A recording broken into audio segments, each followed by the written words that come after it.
हाँ भाई ध्यान दोगे, हमारा चैप्टर चालू था वेक्टर्स। वेक्टर्स में सबसे पहले हमने वेक्टर्स को इंट्रोड्यूस करवाया। क्वांटिटीज को पहले हमने क्लासिफाई किया based on directional properties into two categories, scalars and vectors. ऐसे क्वांटिटीज जिनको स्पेसिफाई करने के लिए मुझे सिर्फ मैग्नीट्यूड और यूनिट की जरूरत है, scalars. The quantities which require magnitude as well as direction as well as which obey vector law of addition. कौन से लॉज ये हम पढ़ने वाले हैं, उन्हीं को बोला जाएगा वेक्टर्स। उसके बाद हमने टाइप्स ऑफ वेक्टर देखा। टाइप्स ऑफ वेक्टर्स में लगभग सब टाइप ऑफ वेक्टर्स हमने कवर कर रखा है। और उसके बाद हमने और एक कंसेप्ट देखा था कि भाई अगर हमें वेक्टर्स के बीच का एंगल निकालना होगा तो एंगल बिटवीन वेक्टर्स कैसे निकाला जाएगा। बराबर, यहां तक हम आए हैं। चलो आगे बढ़ेंगे और पढ़ेंगे कि हमें वेक्टर्स अगर ऐड करना होगा तो क्या किया जाएगा। वेक्टर्स का एडिशन, वेक्टर एडिशन ये दो मेथड से होगा। Will be perform by using following two methods, एक ग्राफिकल मेथड और दूसरा एनालिटिकल मेथड। हम वेक्टर्स को रिप्रेजेंट भी तो दो तरीके से कर रहे थे। पहला मेथड था एनालिटिकल। एनालिटिकल मतलब आई कैप जे कैप वाला, है ना, एक्स आई कैप प्लस वाई जे कैप प्लस जेड के कैप। अगर कोई वेक्टर है ए वेक्टर जो कि कुछ इस तरह से लिखा हुआ है और बी वेक्टर है, बी वेक्टर इक्वल टू कुछ तो भी लिख दूं मैं, A I cap plus B J cap plus C K cap. तो ये जो फॉर्म ऑफ रिप्रेजेंटेशन है ये एनालिटिकल है और इनको भी ऐड किया जाएगा। जनरली इनको ऐड किया जाएगा, जो स्केलर कंपोनेंट्स है वो सेम डायरेक्शन वाले ऐड होंगे। एक्स कंपोनेंट एक्स कंपोनेंट के साथ, वाई वाला वाई के साथ और जेड वाला जेड के साथ। इसको हम आगे देखेंगे। और अभी फिलहाल के लिए हम मूव करेंगे ग्राफिकल मेथड पर। ग्राफिकल मेथड जब वेक्टर्स को हम रिप्रेजेंट कर रहे हैं किसी ग्राफ के फॉर्म में, मींस डायरेक्टेड रे, ऐसा कुछ रिप्रेजेंट कर रहे थे। ये कोई वेक्टर है ए वेक्टर और मेरे पास कोई एक वेक्टर है ये वाला बी वेक्टर, और मुझे करना है ए वेक्टर और बी वेक्टर का एडिशन। तो इसका एडिशन कैसे करोगे? ग्राफिकल मेथड या फिर वेक्टर्स का एडिशन जो होगा वो अपना एक अलग एडिशन होगा। अब तक एडिशन और सब्ट्रैक्शन इवन मल्टीप्लिकेशन जो हम जनरल स्केलर्स के लिए जो हमने क्लास 10 तक पढ़ा है, वो एडिशन और सब्ट्रैक्शन इवन मल्टीप्लिकेशन भी वेक्टर्स को लागू नहीं होते हैं। जैसे कि फॉर एग्जांपल मैंने बोला कि मैं मान लो किसी टेबल के ऊपर एक ऐसे मास रखा हुआ है, ए ब्लॉक ऑफ मास m। इस ब्लॉक को मैंने यहां से धक्का दिया, फोर्स लगाया 20 न्यूटन का इस डायरेक्शन में, और मैंने इसके जस्ट एग्जैक्ट अपोजिट डायरेक्शन में 20 न्यूटन का फोर्स लगाया। इधर से भी एक कैंडिडेट यहां से धक्का दे रहा है 20 न्यूटन और दूसरा वाला बंदा यहां से उतने ही फोर्स से धक्का दे रहा है। मुझे बताओगे ये ब्लॉक कहां जाएगा? कहीं नहीं जाएगा, पर फोर्स तो लगा है। इसका मतलब नेट फोर्स ब्लॉक पे कितना हो गया? इसका मतलब 20 न्यूटन प्लस 20 न्यूटन, यहाँ पे जीरो हो गया क्या? यहाँ पे 20 न्यूटन प्लस 20 न्यूटन टोटल। अगर मैं सिर्फ मैग्नीट्यूड ऑफ फोर्स की बात करूं तो टोटल इस ब्लॉक के ऊपर 40 न्यूटन का फोर्स लगा है, बराबर ना। पर ये 40 न्यूटन यहाँ पर जीरो हो जा रहा है क्योंकि इनके डायरेक्शन कुछ ऐसे हैं कि वो एक दूसरे को न्यूट्रलाइज कर रहे हैं। इसका मतलब इन वेक्टर्स का डायरेक्शन डिपेंड करेगा कि उनका एडिशन कैसे हो रहा है। Addition will depend on direction of the vectors. ये इतना समझ में आ रहा है? अगर मान लो इसी ब्लॉक को मैं इधर से अपोजिट डायरेक्शन से फोर्स ना लगाता 20 न्यूटन और एक फोर्स लगा रहा हूं मैं फिर से यहां पर 10 न्यूटन, पहले 20 न्यूटन का इस डायरेक्शन में और 10 न्यूटन का इस डायरेक्शन में, तो टोटल इस ब्लॉक के ऊपर कितना फोर्स लग रहा है? 30 न्यूटन, सभी का सभी एक ही डायरेक्शन में। तो मुझे बताओ ये ब्लॉक किधर जाएगा? उसी तरफ। तो अब ये दोनों सेम डायरेक्शन में, ये फोर्सेस ऐड हो गए ना। अगर मैं इसी तरीके से ऐसा बोलता, मेरे पास एक ब्लॉक है ये वाला m मास का, मैंने इसको नीचे से ऊपर की तरफ धकेला विथ सम फोर्स 20 न्यूटन और इस तरफ से भी ढकेला मैंने 20 न्यूटन। तो मुझे बताओगे ये ब्लॉक कहां जाएगा, ये ब्लॉक कहां जाएगा, कहीं जाएगा, जाएगा, कहां जाएगा, ये वाला ब्लॉक इसको ऊपर लेकर के जाना चाहता है, ये वाला फोर्स, और ये वाला फोर्स इसको इधर लेकर के जाना चाहता है। तो ये जो ब्लॉक है ये दोनों की सुनेगा ना, ये ऊपर भी जाएगा इधर भी जाएगा, मतलब ये ब्लॉक कहां जाएगा, इस तरफ कहीं जाएगा। ये समझ में आ रहा है, मतलब अब इनका जो एडिशन है वो किसी हमें अलग रिजल्टेंट एक अलग दे रहा है, मतलब नेट फोर्स जो है वो कुछ अलग ही मिल रहा है। कितना मिल रहा है ये हम धीरे धीरे देखेंगे, जब हम इनके सभी मेथड को समझ लेंगे तो हम ये प्रेडिक्ट कर देंगे कि भाई इसके ऊपर फोर्स नेट कितना लग रहा है, किस डायरेक्शन में लग रहा है। इतना क्लियर है।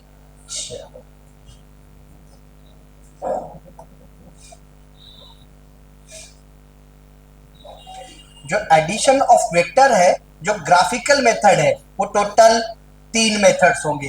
एडिशन ऑफ वेक्टर्स में जो ग्राफिकल मेथड है वो 3 तरह के मेथड्स हम यूज करेंगे। Very first one will be triangle law, triangle law of vector addition. दूसरा लॉ होगा polygon law, polygon law of vector addition. Third one will be parallelogram law of vector addition. There will be 3 laws, actually 3 methods. अब ये 3 methods अलग अलग है पर है सभी ये एक ही। जब हम धीरे धीरे एक एक समझेंगे तो हमको समझ में आएगी सब इंटर रिलेटेड है, एक जैसे ही है वो, है ना। तो जो graphical method of vector addition है वो 3 लॉस को फॉलो करेंगे, 3 मेथड से हम उनको ऐड कर सकते हैं। लिख लो इसको, से मेंशन करके रखोगे। पहले इसके पहले वाले एक लाइन में वो ऐड कर लिख के रखोगे। There are two methods of vector addition. First one analytical और दूसरा वाला ग्राफिकल, और फिर ग्राफिकल के 3 methods, triangle law, polygon law और parallelogram.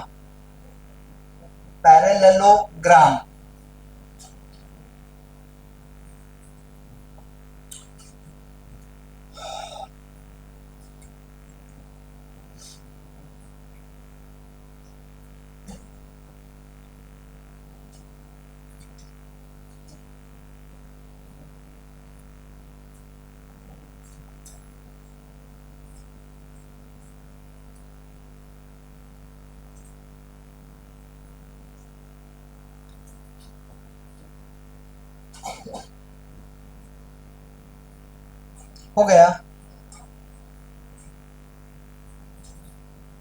Graphical method of vector addition 3 methods हैं, ट्रायंगल लॉ, पॉलीगॉन लॉ और parallelogram law of vector addition.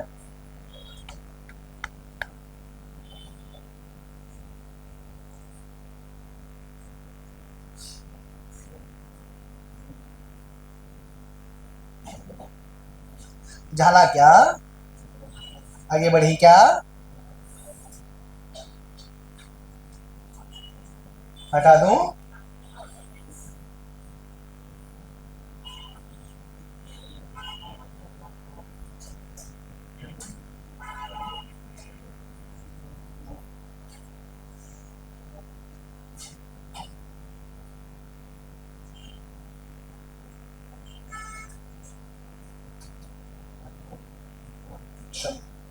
Triangle law of vector addition. अब ये triangle law of vector addition समझने से पहले कुछ और कंसेप्ट को समझ लो। हम ना ऐसा बार बार टर्म यूज करेंगे कि vectors are in order, vectors ये ऑर्डर में है। जब भी ऐसा बोला जाएगा कि वेक्टर ये ऑर्डर में है, मतलब एक वेक्टर जहां खत्म हुआ है दूसरा वेक्टर वहीं से चालू हुआ है, हम उसको बोलेंगे वेक्टर्स आर इन ऑर्डर। लक्ष्य दिया। अगर मैंने बोला कि मेरे पास एक वेक्टर है ये वाला ए वेक्टर, और मेरे पास एक दूसरा वेक्टर है ये वाला बी वेक्टर, तो मैं क्या बोलूंगा, A vector and B vector are in order, B vector is in order with A vector. ये ऐसा क्यों बोलेंगे? क्योंकि बी वेक्टर जहां ए वेक्टर खत्म हुआ है बी वेक्टर वहीं से चालू हुआ। इस बात को हम क्या बोलेंगे, B vector is in order with A vector. ये समझ में आ रहा है। मान लो अगर मैं ऐसा बोलता कि मेरे पास एक वेक्टर है ये वाला, ये वेक्टर है पी क्यू वेक्टर, और मेरे पास एक वेक्टर है ये वाला, ये वेक्टर है आर एस वेक्टर। दो वेक्टर्स है मेरे पास, एक पी क्यू वेक्टर, इस बार नाम मैंने दो अल्फाबेट्स की मदद से दिया है, तो पी क्यू वेक्टर, और दूसरा वेक्टर है आर एस वेक्टर। ध्यान से देखो, ये जो पी क्यू वेक्टर है और आर एस वेक्टर है, पी क्यू वेक्टर जहां खत्म हुआ आर एस वेक्टर वहां चालू नहीं हुआ, वो भी वहीं पर खत्म हुआ है।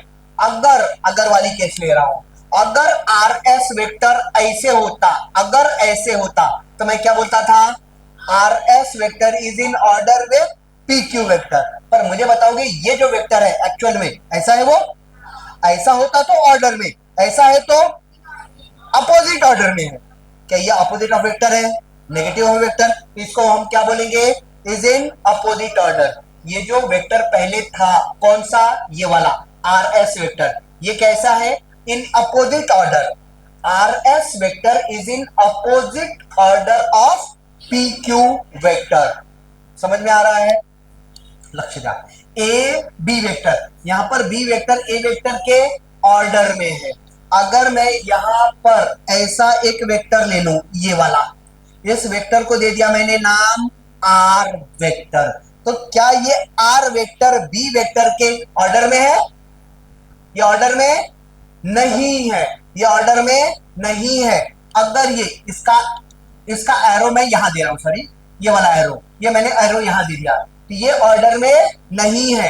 अगर ये एरो यहां ना होता, मेजर एरो याचा इथं ठेवला असता यहां पर, तो ध्यान से देखो, ए वेक्टर जहां खत्म हुआ बी वेक्टर वहीं से चालू हुआ, तो B vector and A vector are in order. B vector जहां खत्म हुआ ये वाला आर वेक्टर वहीं से चालू हुआ है, तो R vector is in order with B vector. पर मैं क्या बोल रहा हूं, ये जो आर वेक्टर है ना, ये आर वेक्टर का एरो यहां है, मतलब बी वेक्टर जहां खत्म हुआ आर वेक्टर भी वही खत्म हुआ। तो ये जो आर वेक्टर है वो बी वेक्टर के ऑर्डर में नहीं है, अपोजिट ऑर्डर में है। R vector is in opposite order of B vector. इतनी बात क्लियर है। ऑर्डर कब होंगे और अपोजिट ऑर्डर में कब होंगे, जहां पहला खत्म दूसरा वहीं से चालू ऑर्डर में, जहां पहला खत्म दूसरा अगर वहीं पर खत्म है तो वो अपोजिट ऑर्डर में होगा। चलो अभी ध्यान दो, triangle law of vector addition. अभी मेरे ख्याल से अपना फिजिक्स के अंदर ये पहला ही लॉ है, तो ऐसे फिजिक्स के अंदर जो लॉज आएंगे उन लॉज के लिए कभी प्रूफ नहीं मांगना, लॉज का कभी प्रूफ नहीं होता है। जैसे कि ग्रेविटेशन लॉ, न्यूटन सर ने ग्रेविटेशन का लॉ दिया था, उन्होंने बोला था कि जो फोर्स होता है that is equals to G into m1 into m2 upon में r का स्क्वायर।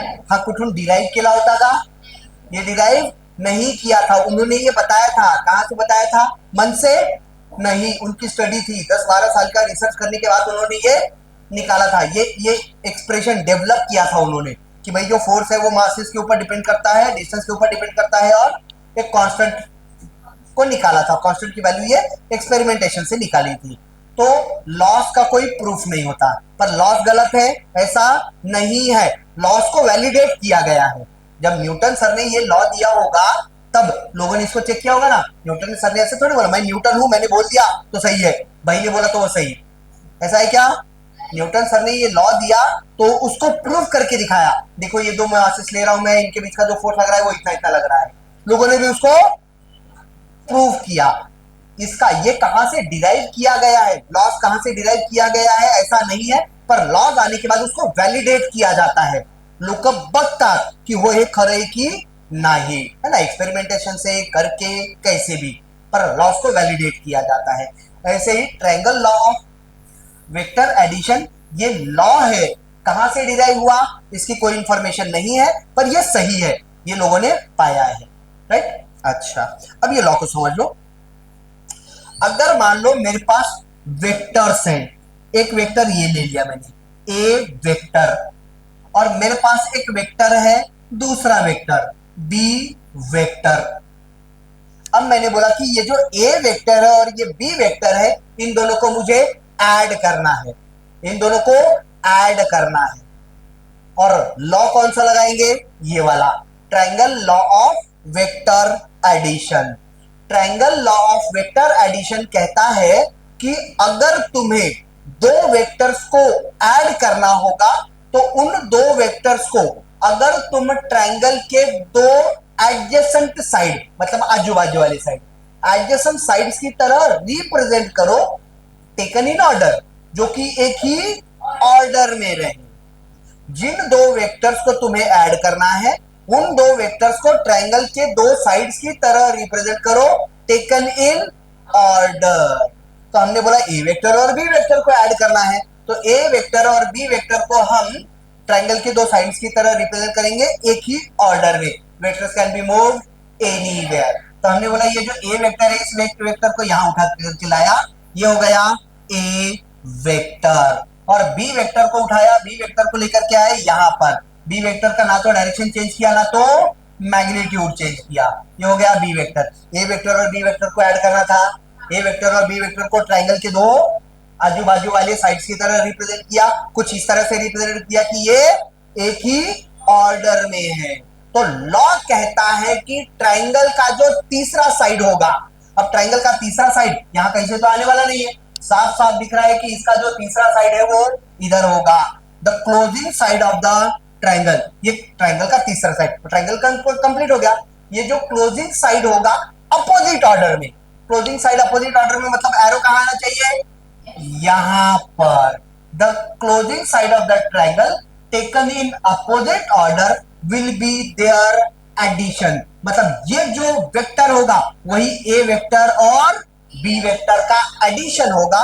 इसको हम नाम देंगे आर वेक्टर। वेक्टर वेक्टर के साथ ऐड होगा तो वेक्टर ही मिलेगा। R vector is called resultant. Resultant मतलब रिजल्ट, इसका एडिशन का रिजल्ट क्या?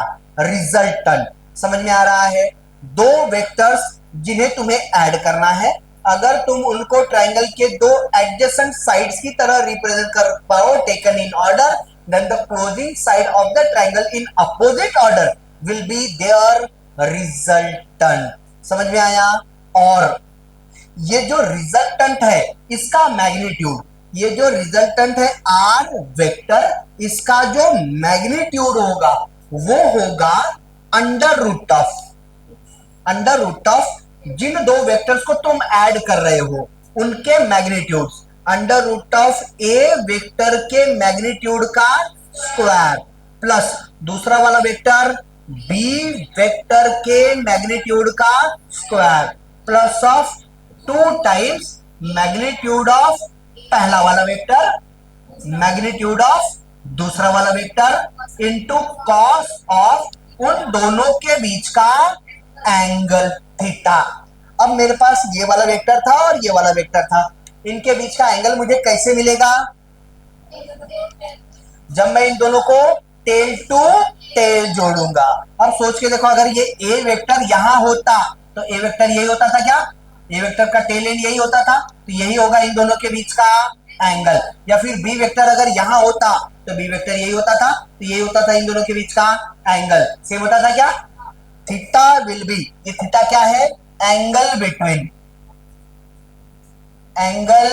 Between A vector and B vector. ये समझ में आ रहा है? इसी बात को मैं डायरेक्ट ऐसे लिखूं क्या? अंडर रूट ऑफ, अगर मॉड ना लगाया जाए और बार भी ना लगाया जाए तो उसका मतलब ही मैग्नीट्यूड होता है क्या? तो इसको सीधा सीधा सिंपल टर्म्स में ऐसा लिखूं क्या? ए का स्क्वायर प्लस बी का square plus 2ab cos of theta, ये होगा रिजल्टेंट आर का मैग्नीट्यूड। ये सिर्फ मैग्नीट्यूड है, ये भी मैग्नीट्यूड, ये भी मैग्नीट्यूड, ये भी मैग्नीट्यूड और ये थीटा भी मैग्नीट्यूड। फॉर्मूला कहां से आया? हम डिराइव करेंगे। अपन ने ब्रिज कोर्स किया था, ब्रिज कोर्स में ये फॉर्मूला डिराइव किया था। क्या किया था? हाँ क्या? नहीं किया था, डायरेक्ट बताया था, बराबर ना। इस बार अपन डिराइव करेंगे, समझा।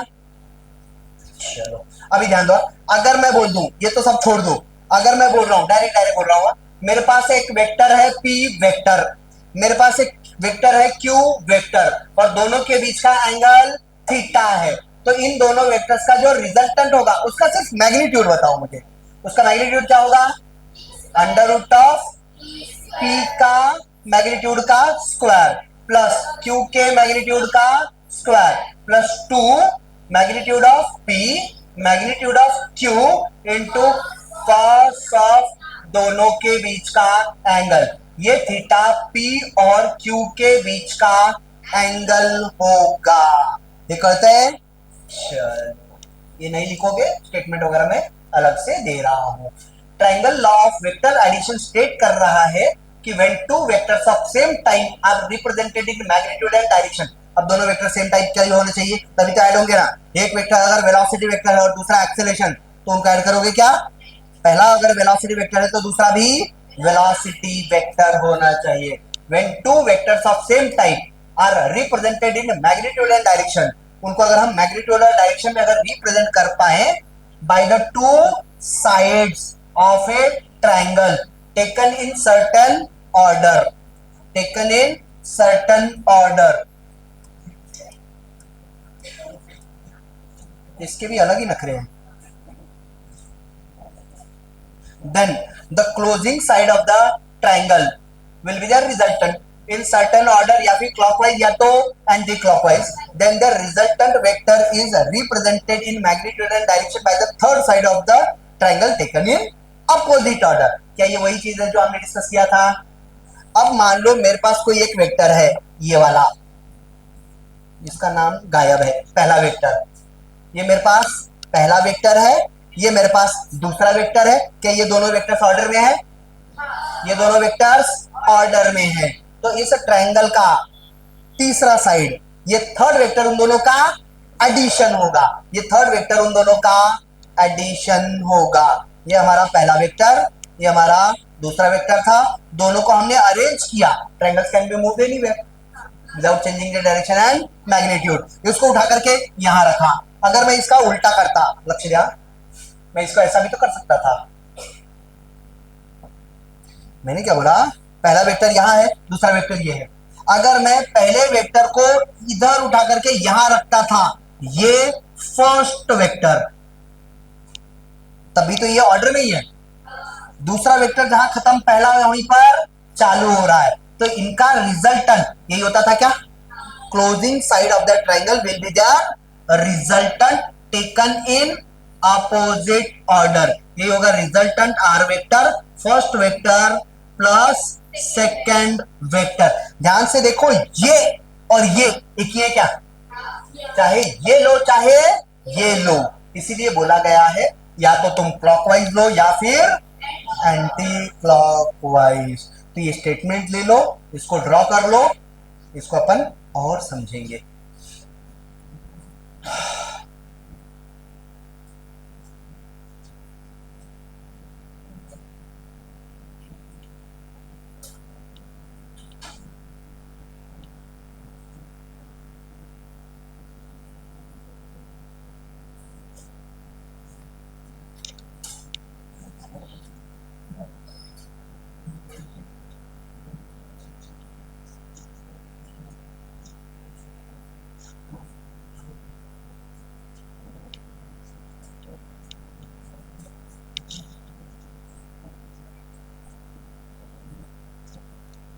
Dale,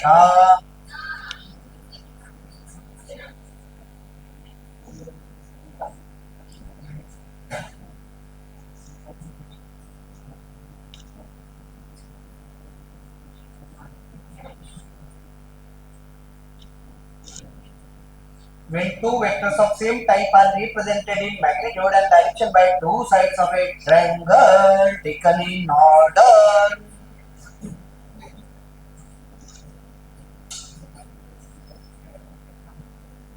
Dale,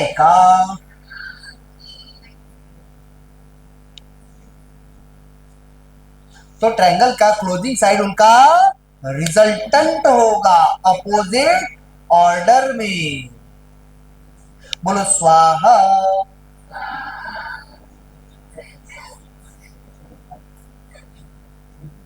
याद रहेगा ये। बाकी मैग्नीट्यूड का मैंने फॉर्मूला बता दिया है, एक बार उसको डिराइव करके लेंगे। फिजिक्स के अंदर ये जो फॉर्मूले से डिराइव होता है ना, तो डेरिवेशंस हमको थोड़ा सा तकलीफ देंगे। अपन क्लास 10th में जी थ्योरम्स वगैरह कराई सुना, थ्योरम्स अपने को थोड़े से बुरे लगते थे ना, दादा कौन करेगा। कितने बच्चे तो ऐसे करते थे, ये पहली दूसरी लाइन लिख करके लास्ट में लिखते थे हेंस प्रूव्ड, करते थे कि नहीं, है ना। पर यहाँ ऐसा कुछ करोगे नहीं। पर डेरिवेशंस मैं हमेशा चाहूंगा कि डेरिवेशंस को अच्छे से समझो। अगर तुम डेरिवेशंस करके और फिर क्वेश्चन सॉल्व करते हो तो क्वेश्चन इजी हो जाएंगे, तुमको हर कंसेप्ट समझेगा। फक्त फॉर्मूले याद करके और क्वेश्चन सॉल्व करोगे तो तुमसे सिर्फ फॉर्मूले बेस्ड क्वेश्चन सॉल्व होंगे, कॉन्सेप्ट तुम्हारा उतना क्लियर नहीं होगा। पर अगर तुम डेरिवेशन को बहुत अच्छे से समझ लेते हो और फिर क्वेश्चन सॉल्व करते हो तो अच्छे क्वेश्चंस भी बहुत इजी लगेंगे और फिर फिजिक्स सॉल्व करने में मजा आएगा। झालंय का?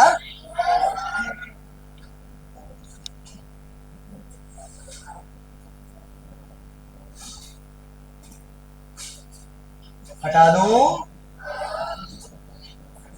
अभी हटाओ।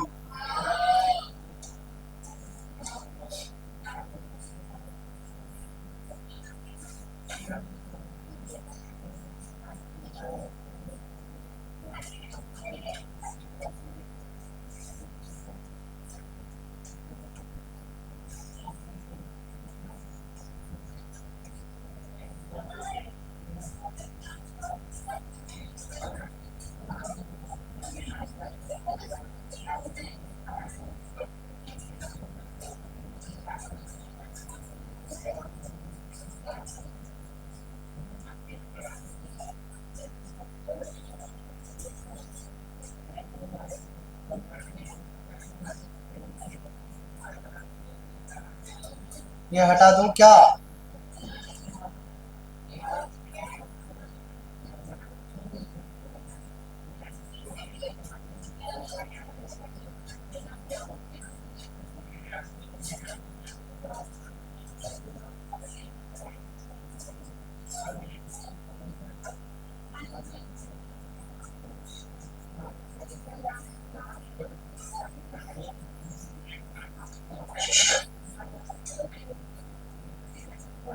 चलो फिर से वही चीज। अगर मान लो मेरे पास दो वेक्टर्स हैं, एक वेक्टर है p वेक्टर, एक वेक्टर है q वेक्टर, इन दोनों को मुझे ऐड करना है। इन दोनों को अगर ऐड करना है तो इन दोनों को कैसे अरेंज करेंगे? ऑर्डर में, ऐसे ऑर्डर में ताकि वो ट्रायंगल के दो साइड्स बन जाए। एडजेसेंट साइड, अब तीन ही साइड होते हैं तो दोनों को कैसे भी रखोगे तो एडजेसेंट बनने वाले हैं, है ना। तो p वेक्टर को q वेक्टर को उसके बाद रख दिया।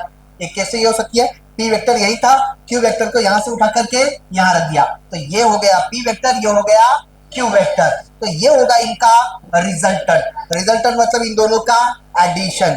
p vector plus q vector, ये r वेक्टर होगा। इस बात को मैं ऐसा लिख सकता हूं क्या, ये जो r वेक्टर है, ध्यान दोगे, ये जो r वेक्टर है ये p vector plus q vector है क्या?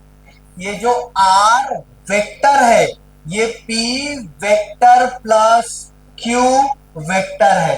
मैंने बोला नहीं नहीं r नहीं, मुझे r का मैग्नीट्यूड सिर्फ लिखना है, तो कैसे लिखेंगे हम?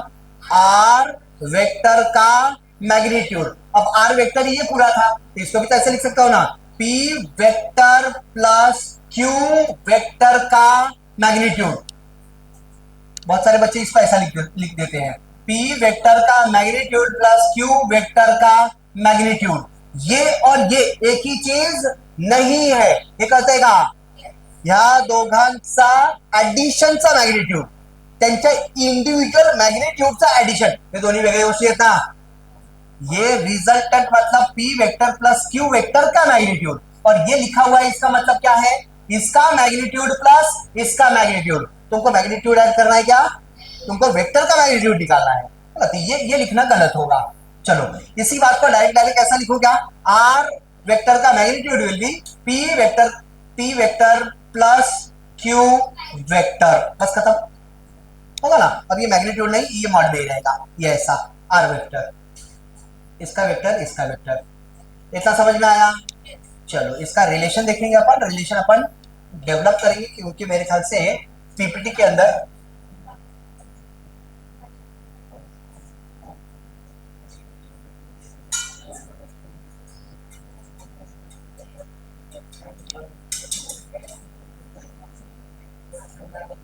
कमाल है, मर गया, छोड़ जाने, लक्ष्य दिया आया था ना।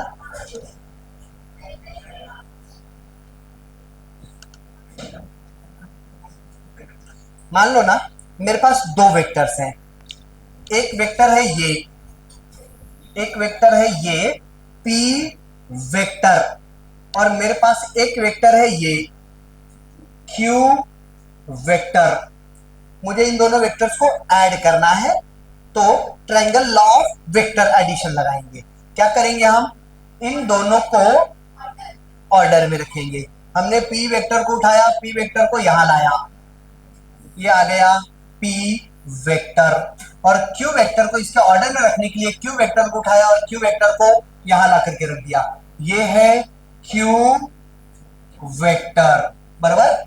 मुझे बताओगे अगर पी वेक्टर को मैं आगे एक्सटेंड करता तो ये ऐसे जा सकता था, होगा ना। अगर पी वेक्टर इधर होता तो इनके बीच का एंगल यही होता था क्या, यही होगा angle theta. Theta is angle between P vector and Q vector. Theta क्या है, angle between, angle between P vector and Q vector. P vector और क्यू वेक्टर को हम ऐड कर रहे हैं, और triangle law of vector addition state करता है कि इधर ताई लोग क्या खेल रहे हो, इंजीनियर होती क्या, पोस्टमार्टम कर रही है उसका। हाँ भाई, पी वेक्टर और क्यू वेक्टर को हमें ऐड करना है, उनको हमने ट्रायंगल के दो एडजेसेंट साइड ऑर्डर में कुछ इस तरह से अरेंज किया। तो इस ट्रायंगल का जो क्लोजिंग साइड होगा, क्या क्लोजिंग साइड यही होगा, ये है क्लोजिंग साइड, इधर से इधर ये क्लोज किया, टेकन इन अपोजिट ऑर्डर। ये अपोजिट ऑर्डर में हो जो होगा वही इनका रिजल्टेंट है आर वेक्टर। और मुझे पता है कि जो आर वेक्टर है वो ए वेक्टर प्लस बी वेक्टर है। मुझे इस आर वेक्टर का मैग्नीट्यूड निकालना है, इस आर वेक्टर का मैग्नीट्यूड निकालेंगे।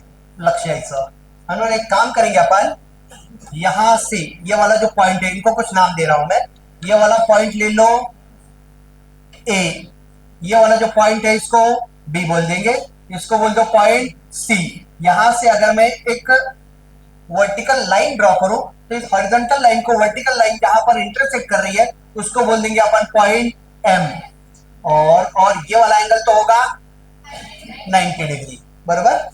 अच्छा मुझे बताओगे यहां से यहां तक, ये जो यहां से यहां तक की लेंथ है, ये वाली लेंथ, क्या ये पी वेक्टर का मैग्नीट्यूड है, ये पी वेक्टर का मैग्नीट्यूड है। मतलब मैं बोल सकता हूं कि ये ए से लेकर बी तक ये पी वेक्टर का मैग्नीट्यूड है, मतलब उसको मैं पी लिख सकता हूं।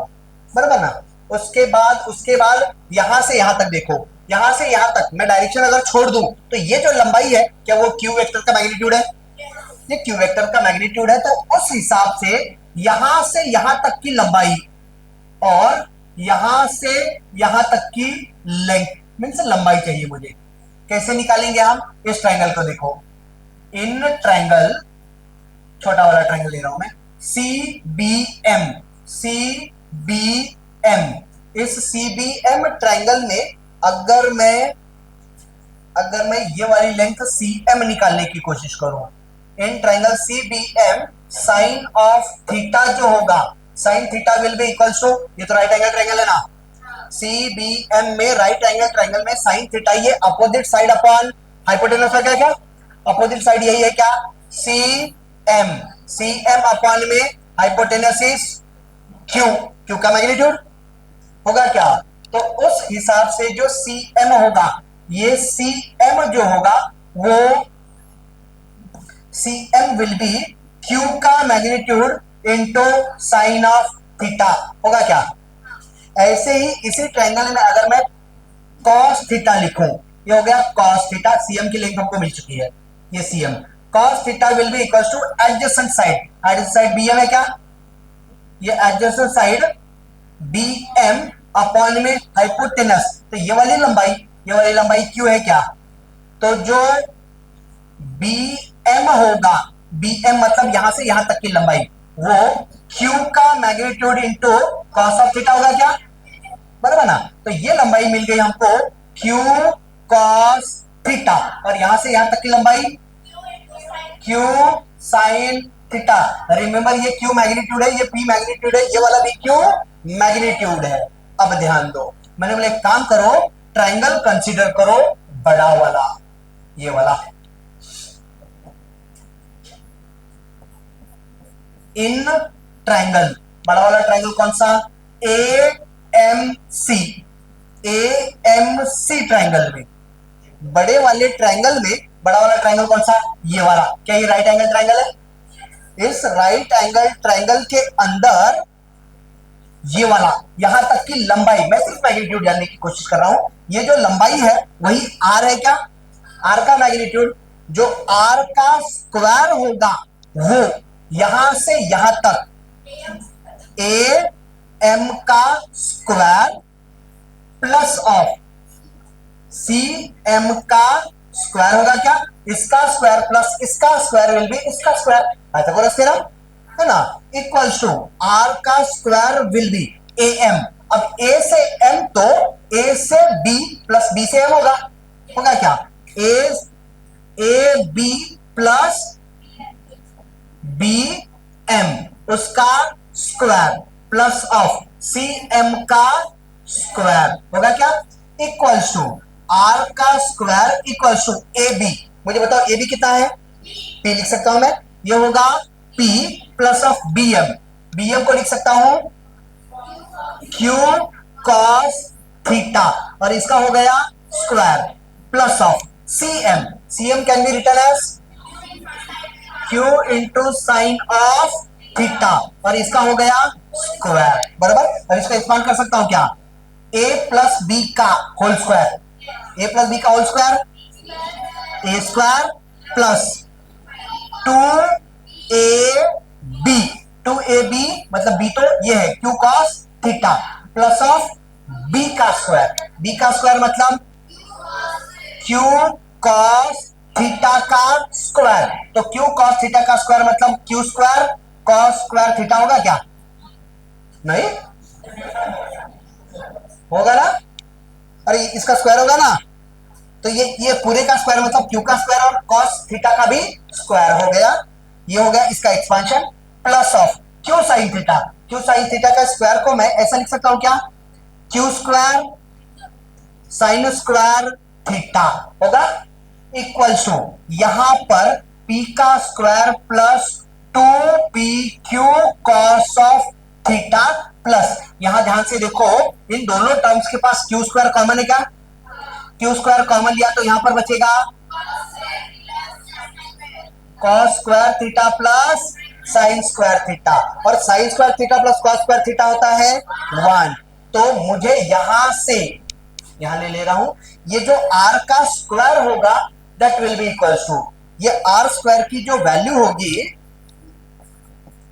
वो यहां पर p का स्क्वायर प्लस, जैसे q के स्क्वायर को पहले लिख रहा हूं, q का square plus 2pq cos of theta होगा क्या, बराबर ना, r का स्क्वायर, पर मुझे सिर्फ r चाहिए, r will be equals to under root of p का स्क्वायर प्लस q का square plus 2pq cos of theta, 2pq cos of theta, क्या यही फॉर्मूला निकाला था बनने, है ना, जो रिजल्टेंट होगा p और q का उसका जो मैग्नीट्यूड होगा वो p square plus q square plus 2pq cos of theta होगा, समझा, डेरिवेशन समझा, जल्दी से लिखोगे, अभी अपने को इसमें और कुछ निकालना है, जल्दी करोगे।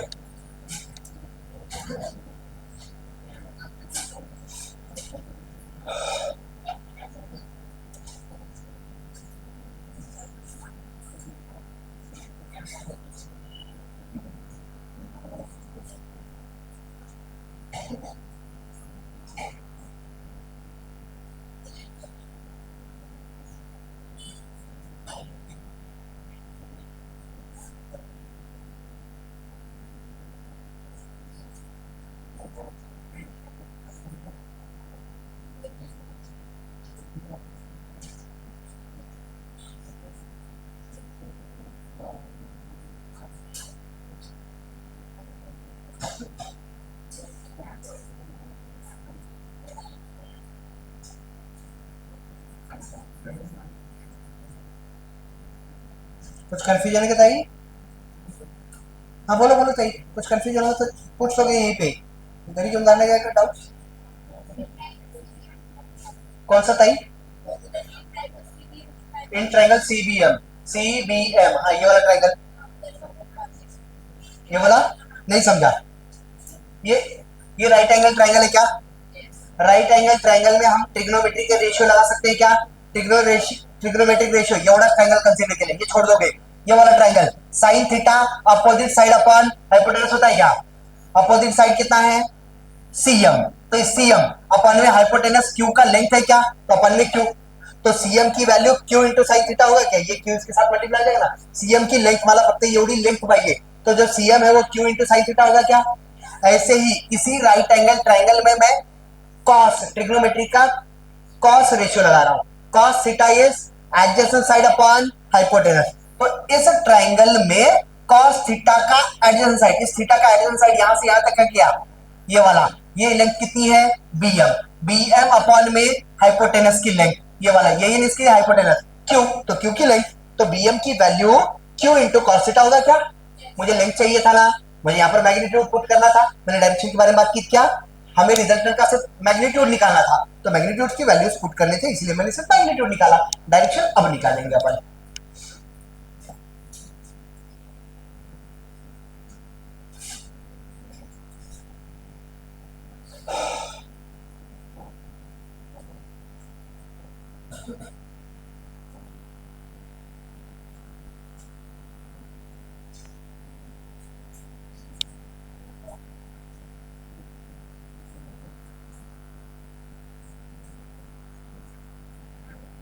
झालंय का? थोड़ा जल्दी जल्दी लिखोगे। ये आदत डालो, हर बात बोर्ड पे लिखा हुआ दिखा कि उसको हर बात एक एक लेटर कॉपी मत करो। एक तो समझ चुका है तो खुद करो। दूसरा, बोर्ड पे एक साथ देख करके और फिर बुक के अंदर एक साथ ज्यादा से ज्यादा मैक्सिमम पोर्शन लिखने की कोशिश करो। ये तो बच्चों का खेल होगा ना। ऐसा लिखो, in in triangle triangle A M C, A M C R square, R square, ऐसा कौन कॉपी करता है? बड़े हो गए तुम, है ना कन्हैया? बड़े हो गए अपन।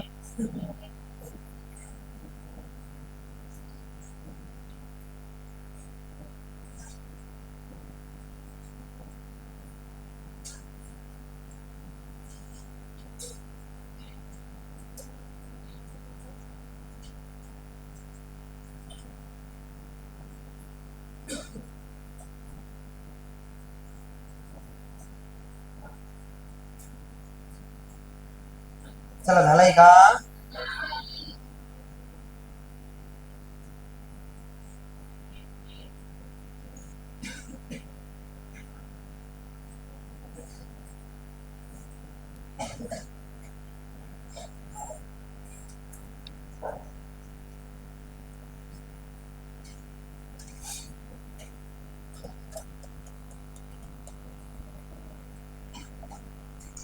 अरे यार जल्दी करो ना।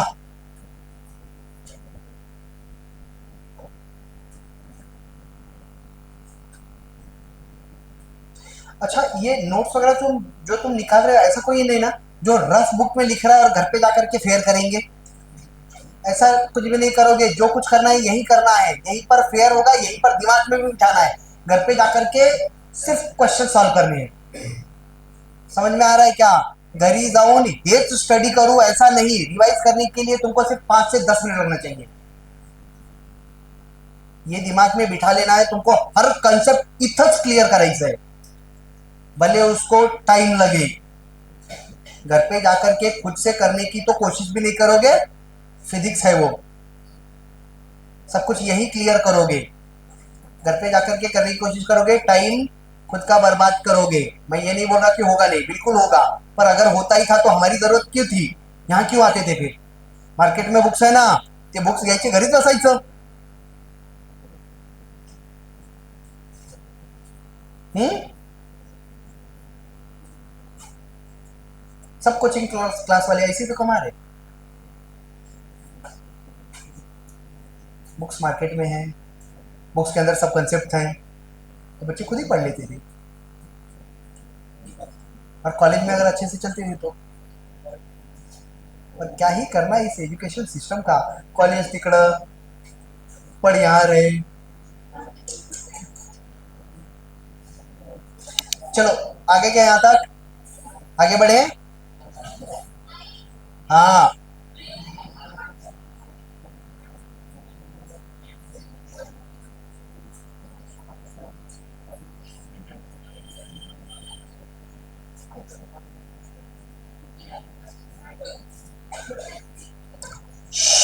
वो लास्ट वाली ताई काय चालू है तुम्हारा?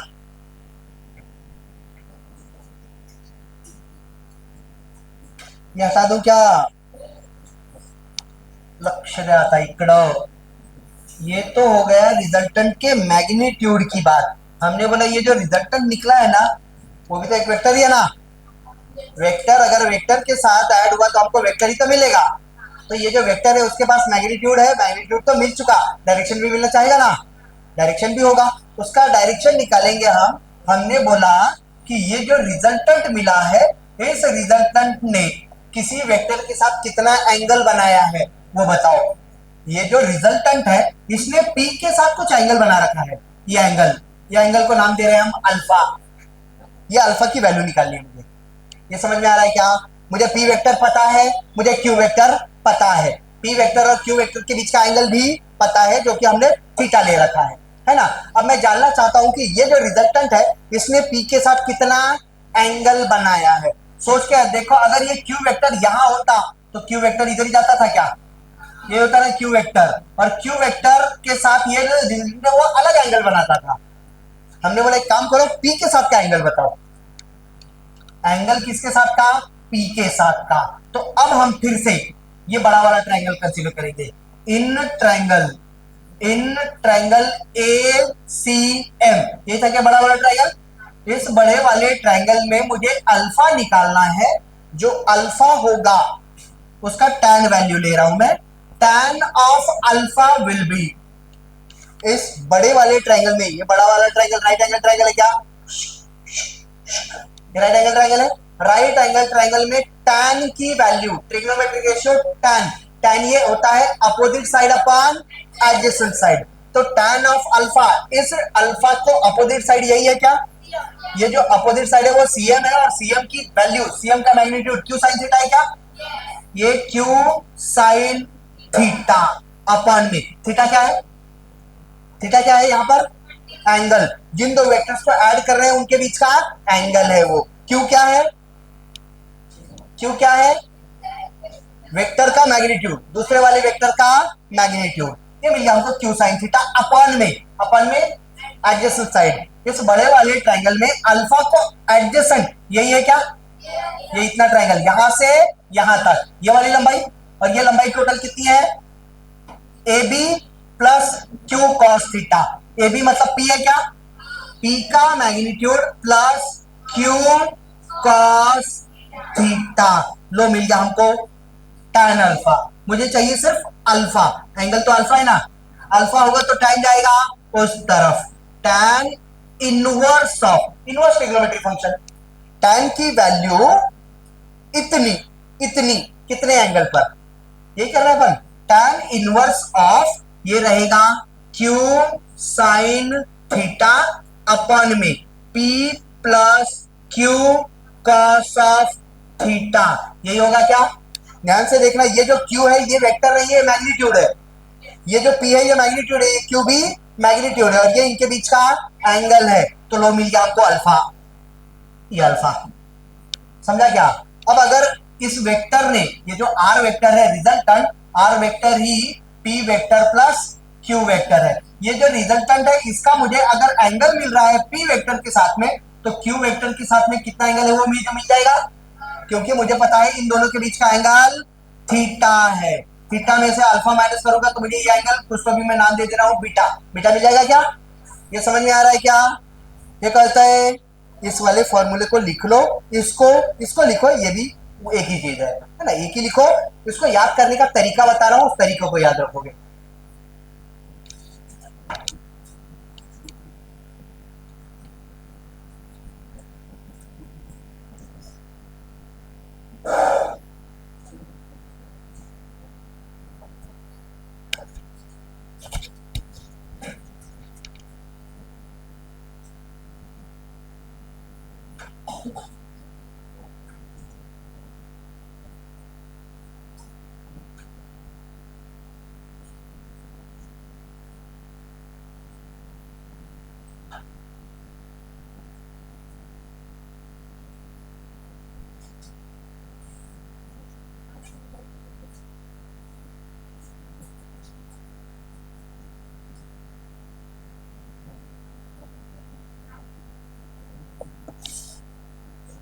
इथपर्यंत आलेत का?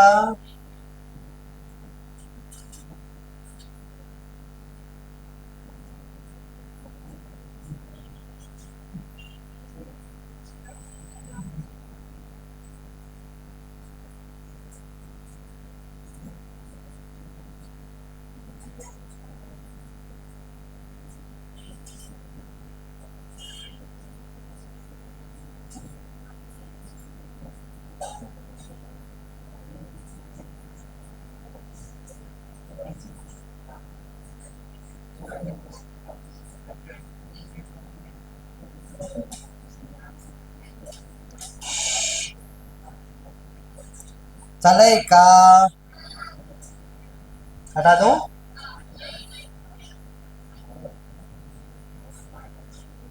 ये क्या है? Magnitude, magnitude of resultant. ये क्या है? Angle, angle made by resultant. Resultant ने एंगल बनाया, किसके साथ एंगल बनाया है इस केस में? पी के साथ। Resultant angle made by the resultant with किसके साथ? P vector. पी वेक्टर के साथ अल्फा एंगल बनाया है। Alpha is the angle made by, इस केस में alpha is the angle made by the resultant with P vector. और ध्यान से देखो ना, पी वेक्टर के साथ एंगल बनाया है तो पी अकेला है, ट्रिग्नोमेट्रिक रेशियो क्यू के साथ है। समझ में आ रहा है क्या? ये सिर्फ ट्रिक है, ऐसा कोई लेना देना नहीं है, सिर्फ ट्रिक याद करने की ट्रिक बता रहा हूं। रिजल्टेंट जिस भी वेक्टर के साथ एंगल बनाएगा वो अकेला रहेगा, उसके साथ में कोई ट्रिग्नोमेट्रिक रेशियो नहीं रहेगा। यहां पर दो ही वेक्टर ऐड कर रहे हैं हम, पी और क्यू। हमने बोला पी के साथ एंगल बना रहा है अल्फा, तो रिलेशन कैसा आना चाहिए? tan of alpha equals to, denominator में पी को अकेला कर दोगे, पी अकेला करोगे तो न्यूमेरेटर में Q sine theta plus of Q cos theta. P के साथ एंगल बना है तो पी अकेला, अगर क्यू के साथ एंगल बनाता तो यहां पर क्यू आता था, और यहां पर क्यू है तो यहां पर P sine theta P cos theta आ जाएगा, है ना? ये सिर्फ याद रखोगे, समझा? जिसके साथ रिजल्टेंट, जिस वेक्टर के साथ रिजल्टेंट एंगल बनाएगा वो वेक्टर अकेला, इस फॉर्मूले में अकेला, ऐसा अकेला नहीं। जब तक दुकेला नहीं होगा तब तक ऐड कैसे होगा? ये हो गया क्या? हटा दो। झालंय का?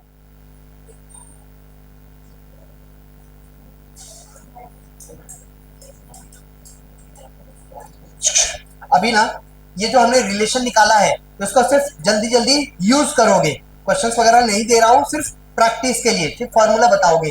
अगर मैं बोल रहा हूं कि मेरे पास एक वेक्टर है,